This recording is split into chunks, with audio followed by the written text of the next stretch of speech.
10 jours avant la Pâque, Jésus vint à Béthanie où habitait Lazare, qu'il avait réveillé d'entre les morts. En donnant un repas en l'honneur de Jésus, Marthe faisait le service. Lazare était parmi les convives avec Jésus. Or, Marie avait pris une livre d'un parfum très pur et de très grande valeur et répandit le parfum sur les pieds de Jésus, qu'elle essuya avec ses cheveux. La maison fut remplie de l'odeur du parfum. Judas Iscariote, l'un de ses disciples, celui qui allait le livrer, dit alors: « Pourquoi n'a-t-on pas vendu ce parfum pour 300 pièces d'argent que l'on aurait donné à des pauvres ?» Il parla ainsi non par souci des pauvres, mais parce que c'était un voleur. Comme il tenait la bourse commune, il prenait ce que l'on y mettait. Jésus lui dit: « Laisse-la observer cet usage en vue du jour de mon ensevelissement. Des pauvres, vous en aurez toujours avec vous, mais moi, vous ne m'aurez pas toujours. » Or, une grande foule de Juifs apprit que Jésus était là, et ils arrivèrent non seulement à cause de Jésus, mais aussi pour voir ce Lazare qu'il avait réveillé d'entre les morts. Les grands prêtres décidèrent alors de tuer aussi Lazare, parce que beaucoup de Juifs, à cause de lui, s'en allaient et croyaient en Jésus. Acclamons la parole de Dieu. Aujourd'hui, c'est le lundi saint. Nous sommes déjà dans la semaine sainte. C'est un jour pour finir de nous préparer à la rencontre avec le Christ crucifié et avec le Christ ressuscité. Et aujourd'hui, je voudrais que notre réflexion se concentre sur l'adieu de Jésus, de ces choses qu'il aimait. Demain, mardi saint, sur l'adieu de ses amis. Mercredi, sur l'adieu de sa mère. Les choses que nous aimons, les paysages, le pays aimé. Jésus, sans aucun doute, avait aussi ses goûts.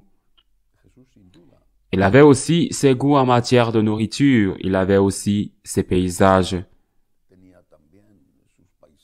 Peut-être se souvenait-il de la verte Galilée et bien sûr de l'impressionnante ville de Jérusalem, de ces choses qu'il portait, la tunique sans couture que sa propre mère avait tissée pour lui et qu'il portait sans doute souvent.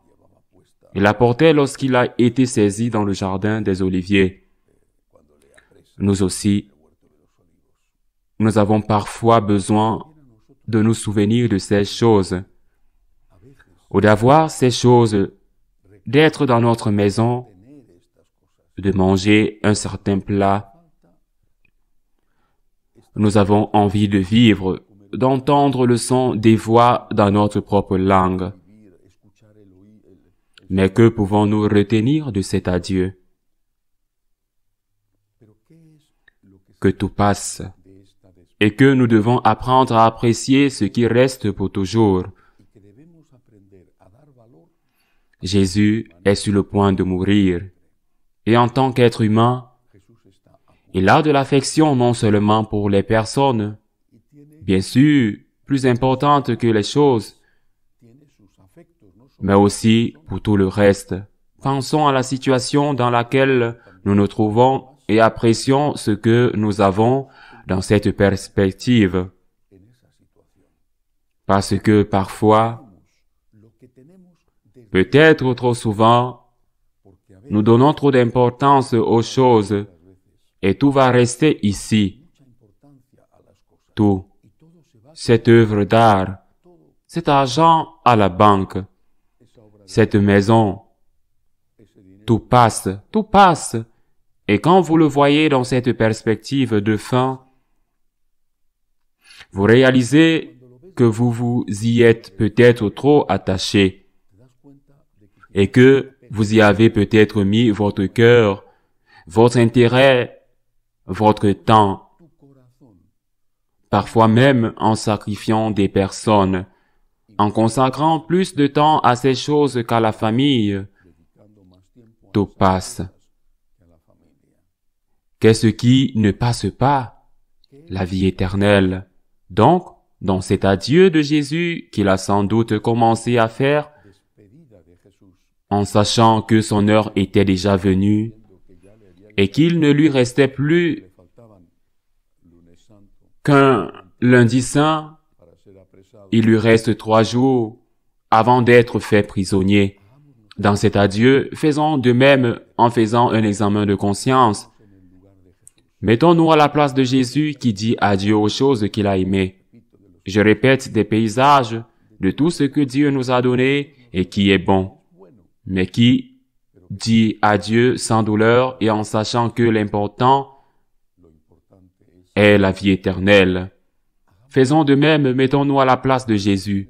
Donnons de la valeur aux choses, mais donnons-leur la juste valeur. Ne faisons pas une idole des choses. Ne faisons pas une idole d'avoir une meilleure maison, une meilleure voiture, ou une meilleure voiture, ou un repas plus succulent, ou un voyage, ou un divertissement. Ne faisons pas des choses l'objectif de notre vie. Ne faisons pas des choses une sorte d'idole qui nous donnera le bonheur. Quand une personne meurt, quand elle est emmenée pour être enterrée dans le cercueil, ils ne vont pas derrière lui. Un camion de déménagement chargé de toutes ses possessions, il l'enterre là. Et c'est tout. Ce qui compte, c'est ce qu'il y a après la vie éternelle. Que ces choses soient ce qu'elles sont, elles peuvent être nécessaires, mais que ces choses ne vous séparent pas de Dieu. Profitez-en tant que vous les avez, mais au prix ou pour les avoir, vous faites quelque chose qui va à l'encontre de la volonté de Dieu. Ainsi soit-il.